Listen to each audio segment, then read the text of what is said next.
4 నెలల పాలనలోనే కాంగ్రెస్ నైజం బయటపడిందని మాజీ మంత్రి ఎమ్మెల్యే హరీష్ రావు అన్నారు. అబద్ధాలతో గద్దెనెక్కిన రేవంత్ రైతులు, మహిళలు, యువతను మోసం చేశారని విమర్శించారు. రేవంత్ సర్కారు చేతకానితనంతో ఈ రోజు రాష్ట్రంలో సాగునీరు, తాగునీటి సమస్య వచ్చిందన్నారు. సిద్దిపేట జిల్లా బెజ్జంకిలో జరిగిన రోడ్ షోలో హరీష్ రావుతో పాటు కరీంనగర్ బీఆర్ఎస్ అభ్యర్థి వినోద్ కుమార్ పాల్గొని మోడీ, కాంగ్రెస్ పాలనపై నిప్పులు చెరిగారు.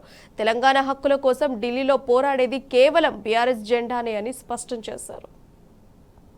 బాగా ఆలోచించండి. 4 నెలల కింద ఏదో కాంగ్రెస్ వాళ్ళు బాండ్ పేపర్లు పంచుతున్నారు, ముద్దుగా మాటలు చెప్తున్నారు, ఏదన్నా లాభం అవుతుందేమో ఒక్కసారి చూద్దామని ఓటేసింది. ఏమైంది 4 నెలల్లో? 4 నెలల్లో ఏమైంది అంటే ఇప్పుడు ఎవరిని కదిలిచ్చినా వద్దురో నాయన ఈ కాంగ్రెస్ పాలన అంటున్నారు. వద్దురో నాయన ఈ కాంగ్రెస్ పాలన అనే పరిస్థితి 4 నెలలకే ఎందుకు వచ్చిందో ఒక్కసారి ఆలోచించండి.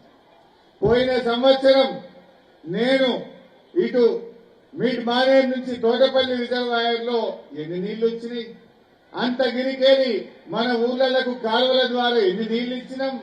నాకు రసమై బాలకృష్ణ ఫోన్ చేసి, అన్నా కోతకొచ్చినాయి, మిషన్ దిగుతలేదు, నీళ్లు బంద్ చేయమన్నాడు. నీళ్లు బంద్ చేయమని బెజ్జంకికి ఫోన్లు వచ్చినాయి, నీళ్లు ఎక్కువైనాయి, కోతకొచ్చినాయి అన్నాడు. ఈ తాప పరిస్థితి ఏంది? ఈ తాప పంటలు ఎండిపోయినాయి. ఈ కాంగ్రెస్ పార్టీ చేతగాని తనం వల్ల బాయిలల్ల నీళ్లు లేవు, బోర్లల్ల నీళ్లు లేవు, కాలువలల్ల నీళ్లు లేవు, చివరికి తాగడానికి నీళ్లు లేని పరిస్థితి వచ్చింది. మేం గెలిస్తే డిసెంబర్ 9 నాడు 2 లక్షల రుణమాఫీ చేస్తా అని కాంగ్రెస్ వాళ్ళు చెప్పింది. డిసెంబర్ వాయ్, జనవరి వాయ్, ఫిబ్రవరి వాయ్, మార్చి వాయ్, ఏప్రిల్ వాయ్, 4 నెలలైనా రుణమాఫీ అటకెక్కింది. రేవంత్ రెడ్డి ఏమో గద్దెనెక్కింది. మన కేసీఆర్ రైతులకు 10,000 రూపాయల రైతు బంధు ఇచ్చింది. వీళ్ళు ఏమన్నారు? ఇవో ఇప్పుడైతే 10,000, మేము వస్తే 15,000 ఇస్తా అన్నాడు. వచ్చిన ఎవరికన్నా 15,000 పడ్డాయా?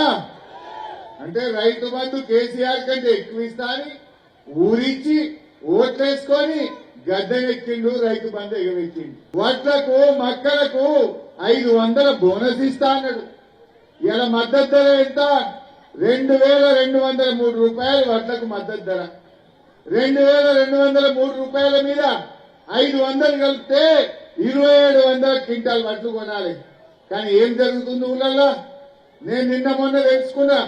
మన బెజ్జంకి మండలంలో 1,800కు 1,700కు కల్లాల కాడనే వడ్లు అమ్ముకుంటున్నారు. గవర్నమెంట్ మీద నమ్మకం పోయింది. ఈ రేవంత్ రెడ్డి మాటలోనే ఈ తుపాకి రాముడు పనిచేయడం చెప్పి జనాలకు అర్థమైపోయింది. ఆనాడు కేసీఆర్ ఉండగా ఒక్క గింజ లేకుండా చివరి గింజ దాకా సెంటర్లలో వడ్లు కొన్నాం, 2 వద్దులలో పైసలు వేసినాం. మరి ఏమైంది కాంగ్రెస్? 4 నెలల్లోనే సెంటర్లకు వడ్లెందుకు వస్తలేవు? నీ బోనస్ ఏమైంది రేవంత్ రెడ్డి అని నేను అడుగుతా ఉన్నా.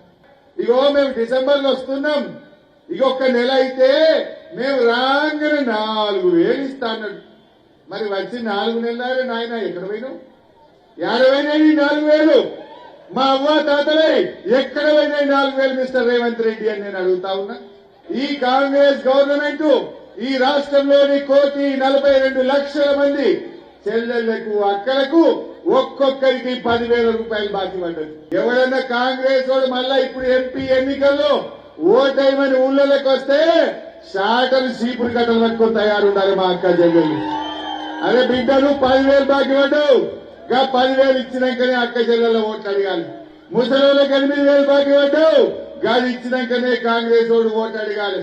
మా రైతులకు 2 లక్షల మాఫీ చేస్తా ఉన్నావు, గాలి చేసినాకనే మాట్లాడమని అడగాలన్నా వద్దా? మనం కాంగ్రెస్ మీద కోపం వచ్చింది. కాంగ్రెస్ వాళ్ళు అబద్ధం ఆడిండ్రు, మోసం చేసిందని అర్థమైంది. మరి కాంగ్రెస్ మీద కోపం వచ్చి తప్పిపోయే వాళ్ళని బీజేపీకి వేసిందనుకో, ఆయనతో పేనం మిల్కెళ్ళి పొయ్యిలో పడ్డట్టు అయితే అది ఇంకా డేంజర్. బీజేపీ పార్టీ గరీబోళ్ళకి ఏం చేయదు, ఏం చేయకపోవడం ఇచ్చిపెట్టు, రక్తం పీలుస్తుంది. జీఎస్టీ అని తెచ్చి పెరుగు మీద, పాల మీద, ఉప్పు మీద, పప్పు మీద, మంచి నూనె మీద, గోధుమ పిండి మీద కూడా జీఎస్టీ వేసి ధరలు పెంచింది. గరీబోళ్ళ నడ్డి విరిచింది బీజేపీ పార్టీ. ఈ జూకా మాటల బీజేపీని గాని, ఈ మాయ మాటల రేవంత్ రెడ్డిని నమ్మితే ఏమైందో మీరే చూసింది. 4 నెలలనే తెలిసిపోయింది. మన దిశ దశ తిరిగేదే పార్లమెంట్ లో. రాష్ట్ర శాసనసభ ఎమ్మెల్యేలు గెలిచి రాష్ట్రంలో ప్రభుత్వాన్ని ఏర్పాటు చేస్తారు. కానీ కేంద్రంలో కేంద్ర ప్రభుత్వ పాలసీ లేకుంటాయి. డబ్బిచ్చేది అక్కడి నుంచేలే.